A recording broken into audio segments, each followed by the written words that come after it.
welcome to this edition of You Can Get There From Here. I'm Dr. Joe Moore, Chair of the Department of Communication and Digital Media Production at the University of Central Missouri, and it's my pleasure every week to get to sit down and visit with some of our alumni.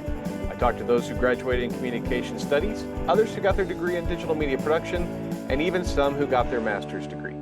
Today we are talking to Johanna Kelley. Johanna graduated with her bachelor's degree in Communication Studies in 2016, and then she went on to earn a master's degree in social work at the University of Kansas.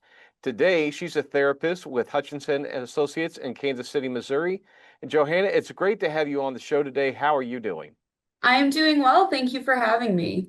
Well, it's great to have you. We were talking before we went on that we had a class together back in 2015. I was teaching, I think it was media management, and you said you took it with me in the summer of 2015. It was online, and man, that was a long time ago. Because I was a digital media production professor before I came chair, I didn't get to know a lot of the comm studies students. So it's great to get to sit down and visit a little bit and get to know you a little bit better. Well, thank you for having me. Absolutely. So let's start out. Tell us a little bit about yourself. Tell us where you're from, what brought you to UCM, and what got you specifically into communication studies. Well, I am a Kansas City, Missouri native, born and raised, and my undergrad was a little bit of an adventure. I was actually a transfer student to UCM. UCM was my final destination after ultimately getting an associate's degree at Longview Community College. And the communication studies program really spoke to me because I did some communications work at another university. I was on the speech and debate team of that one and wanted to transfer back into a university with a speech and debate program, a competitive one. So I did join the Talking Mules and did compete for my first semester, my senior year at UCM. And then what got you into communication studies? What made you go that route? Yeah, absolutely. I really like to talk. I really like to talk. I really Works like out to well. listen. Right, it does work out well. And that'll get me to, how I ended up in my current career.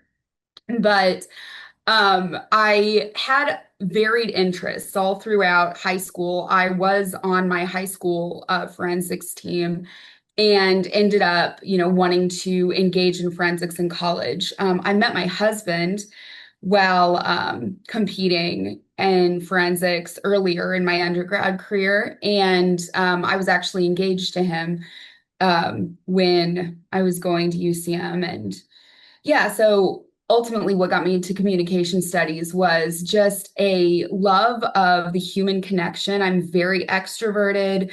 I really enjoy connecting, talking, and understanding people. And you were a member of the speech and debate team, so that gave you a chance to express yourself. You said you were an Yes. extrovert. What all did you compete in? Yes. While at UCM, I competed in persuasion, um, communication analysis, informative, or a little bit challenging. Like this is a decade ago at this point. Um, I believe I did a poetry program as well. Really? Yeah. I've always joked around that I'm just not deep enough for poetry. If it doesn't rhyme like Dr. Seuss, I just don't get it. So, talk to our audience a little bit about communication analysis. I think most people would understand what was meant by competing in persuasion and informative. What's communication analysis? Oh, communication analysis. Now, that was my favorite. That was my most successful event that I competed in college forensics as well.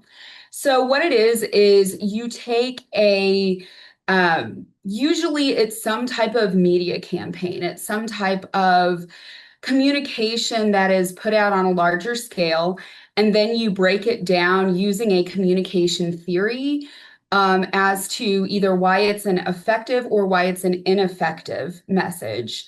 And I actually remember this one really well when I competed in UCM. I broke down it was an artist who had who had a see, I said I remembered it and now I'm blanking. But an artist who did a series on cultural appropriation Mm. and would have these examples of cultural appropriation that had happened throughout history. They had, one of them was Elvis, and one of them was Taylor Swift. One of them, there were just various examples. And then they had the audience put on rose-colored glasses. And these rose-colored glasses, then they would see depictions of brutality against the minorities in which they were appropriating against.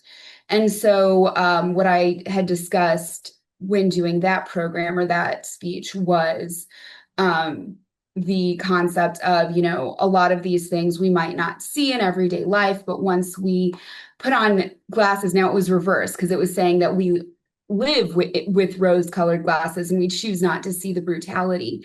But then when we put them on, in this case, we can then see, okay, this is how other people who aren't as privileged may view these experiences of appropriation. Oh wow, So I love that's that heavy one. stuff. That's Yeah. great. So you study the communication studies, you compete in speech and debate, and then you get into social work. And I've got to tell you, God bless you, social workers. I've gotten to work with some as my family's done some foster care. The most underappreciated, overworked, underpaid group of people I know. You all do some amazing work. Thank you for doing it, first of all. Thank And you. second of all, what led you that route? Yeah. So this is something that I really commend my bachelor's degree for. After I graduated from UCM, in August of 2016, took on a job with an organization called New Directions Behavioral Health, which it's an insurance organization that does what's called managed care for Blue Cross and Blue Shield. They switched names, changed companies. It's a different organization now. Ultimately, what happened was I worked for this organization initially in the call center. And we would take on calls of people that were experiencing mental health crises or substance use crises. And I had to triage these calls to licensed clinicians, so they could get the best care. And I kept thinking, I want to be the one to talk to these people. I want to provide the care. Um, so after doing that for a couple of years, which I needed my bachelor's degree in order to get that job, I realized I wanted to do more with my communication. And instead of just being a person to answer and triage calls, I wanted to be someone that could provide evidence-based care when people are in those crisis situations. So in the fall of 2018, I started my master's degree at KU. Well, and we talk a lot of times that with communication studies degree, you can do virtually anything. Now, it may mean that you need to go back and get a master's degree to get that specialized training, which is what you did in Right. social work. But it's varied because you're going to be doing communication, you're going to be working in that in anything that you do, and you found a passion for the social work and for helping others and caring for others, and that ultimately has led you to Hutchinson and Associates. So talk about what you do there as a therapist. What kind of people do you Yeah. work with? Yeah, so I'm a contract therapist. It's a really great setup for me. I get to make my own schedule and see as many people as I want. I do have my own office here. And I mostly work with people who have experienced trauma. Most of the clients I work with have PTSD. And my training is in, which I had to get training after getting my master's degree. The education never ends when you're a social worker. So I have training in what's called eye movement desensitization and reprocessing, or EMDR therapy. And I also provide cognitive processing therapy, or CPT. And I work with clients as young as 9, not so many of those anymore, but clients as young as 9, up until older adults. Wow. So that's a big gap if you're working with little kids to older adults. How do you switch gears, change hats, so to speak, to go from working with a child to working with an adult? Yeah, it's it comes kind of naturally. I don't know exactly how to explain what I have to do. I've got a little self-care plan in between sessions, for those sessions that are emotionally taxing. But I really do enjoy working with kids. I actually did work for 2 years with the Kansas City Public School District as a trauma clinician. And so I have also some specialized training in trauma with children specifically. Um, but with kids, they can actually be a little bit of a break between the heavier, I don't want to say heavier adult clients. I mean, sometimes these kids come in with very heartbreaking things, but kids have a level of resilience and imagination and play and still wonder about the world that many adults, especially adults with trauma, have lost. So I can have a heavy session with a child, but during that session, we'll also be playing Uno. So, there's not too hard to transition besides the fact that I need to maybe have 5 extra minutes to clean up my office. But yeah, So what do you do? I mean, I can imagine if you're working with folks who have been through trauma, that can be very taxing on you. Your own mental health is going to sure. need care. What do you do to take care of yourself? Well, I'm going to Mexico next week. Oh, But I mean, all jokes aside, so we do plan on taking a couple vacations a year just so I have the ability to truly unplug and just sit on a beach for a little bit. Um, So, right, that helps. And that is a privilege of being able to work in a private practice environment where I don't have to focus on anyone else's schedule to take off time. And also financially, that's something that I'm capable of doing. But for the everyday, day to day, taking care of my mental health, I've developed many strategies to leave what happens here in this room here. And I also do that work with my clients. We work on containing things in the therapy room or grounding techniques and strategies to take our minds off of the intensity of the trauma. So I apply those same grounding techniques, those same deep breathing techniques um, that I teach my clients to myself. One strategy that's really helpful and it's really basic is when I get out of my car and I go into my house, the first thing I do is take off my shoes and I think, okay, I'm going to leave the day in my shoes and I'm going to dive into whatever chaos is happening at home. I also have a 4 and a 6-year old. So they're also a handful. There's not a whole lot else I'm thinking about when I'm taking care of them. That's awesome. Mhm. Again, I can't thank you enough for the work that you do. It's so Thank you. important. As a society, we need people like you that are helping people who are struggling to be productive, to be able to be their best sense of their self. What is next for Johanna Kelley? Well, that's a great question. I did just today actually renew my clinical social work license. So, doing that for at least another 2 years, but hopefully longer. Yeah, it's interesting that you posed that. I mean, with my 4 and my 6-year-old girls, just watching them grow up, and my 4-year-old, it's her last year of preschool starting in 2 weeks. So, diving into continuing to be a mom. During election seasons and things like that, my husband and I do a lot of advocacy work. Part of the social work code of ethics is calling us to be defenders of social justice. And so I do plan on keeping up with that type of work. I have done some of that post last election. So those types of things. I don't have any like concrete, I guess, well, here's the next move in my career, the next step I'm going to take.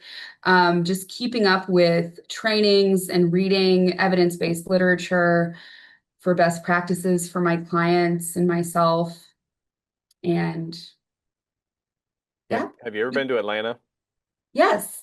Have you been to, so my family and I, we just came back from vacation and we went through Atlanta on the way. We're in Florida. You've been through all the Martin Luther King Jr., the museum and the home and everything, and then to Jimmy Carter's library. You ever So done I that? have not in Atlanta, but I have been to the Lorraine Motel Museum in Memphis, Tennessee, where he was assassinated. Oh, wow. Um, Well, you yeah, talk about, sorry, go ahead. I was going to say it's been a little bit since I've been to Atlanta, but yes, I absolutely am interested in going there. I'm also interested in going to DC and some of the museums that they have Yeah. there. Well, you talk about social justice, and man, you've got two of the icons right there, and MLK and Jimmy Yes. Carter, and all they did for society, and the same sort of work that you're doing. They Yeah. weren't therapists, but they were out there fighting for everybody to have those equal rights and to be supportive and to push back against the oppressors and things. So keep That's doing that work. That's great. So the last couple of questions I have for you then are: remember, the university's mission is education for service. What are you yes. doing? You're living it. Thank What you. would you tell a current UCM student? What advice would you give to a current UCM student? And let's put a little twist on it. I've not done this before. Put a little twist on it, that education for service in mind. And then what would you say to a student who's thinking about coming to UCM to study communication? Yeah. So I would first off say what an excellent choice in both universities and in uh, major, because communication is such an excellent launching pad for someone who, again, was not sure that I wanted to be a social worker when I was in my bachelor's program. It was an excellent starting place. I didn't feel when I started my master's that I was at a disadvantage because I didn't have a degree in psychology or in social work. I felt very much like I could keep up with everything that was taught. So first off, that's a big starting place of yes, communication studies will help you get to the place that you want to go, even if you're not sure.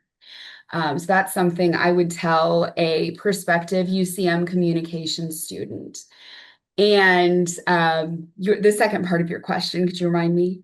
Just for the current student, what would you say to a current student? Yeah, for the current student, great choice. Keep with it. And also, something I want to say, I know many of the professors that I had have since retired, but I had so much support in the leadership, in the professors at UCM. Um, Coming in as a transfer student, I felt just as loved and accepted and appreciated as students who had been there the entire time. And so I would say, lean on your professors, trust your professors, even if you don't like what they have to, or if they don't like, what they're telling you sometimes, trust them that they know how to communicate it well. All right. Well, Johanna, thank you so much for being here. Keep doing what you're doing. For those of you that are watching and listening, take a page from Johanna Kelley and use your education. Go out and serve. Do something to help somebody else. And just, Johanna, thank you again so much. Keep working with those people. Keep helping people. Keep serving, and keep making us proud. All right. Well, thank you so much, Dr. Moore. I really appreciated this. You bet. And thanks all of you for tuning in today. Remember, you can catch every episode on our YouTube channel through the UCM Media Network.